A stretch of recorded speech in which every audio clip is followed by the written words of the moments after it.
Hi, it's Lori from Recipe Girl. Today I'm going to show you how to make my Greek style coleslaw. This is a great light coleslaw. It is a non-mayo based coleslaw with a terrific red wine vinaigrette. It's delicious. So let's go ahead and get started.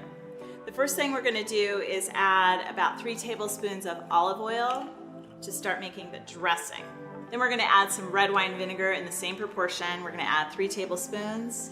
And the spices we're adding are some dry mustard and oregano. We're going to add a little bit of fresh lemon juice. That's all we need to make the vinaigrette, so we're just going to stir it up. Go ahead and add a little salt and pepper.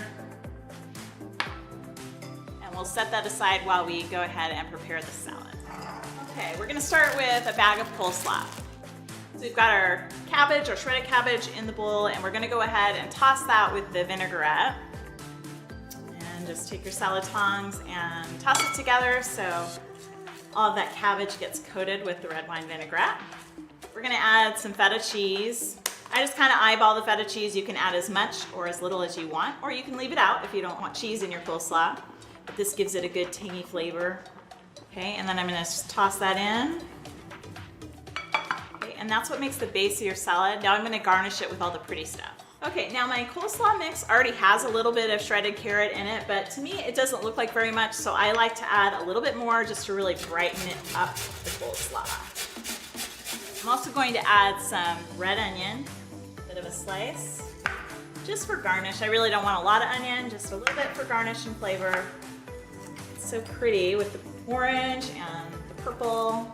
And then the last thing I'm going to add are some pepperoncini. These are found in the jar near the pickles. They are not spicy, they just have a really good strong flavor, and they're perfect addition to Greek style coleslaw. And just give it a little toss and your coleslaw is ready. You can make this a couple of hours ahead of time, and that gives the coleslaw a chance to really absorb the flavors, and then you'll be ready for dinner or your barbecue or your party.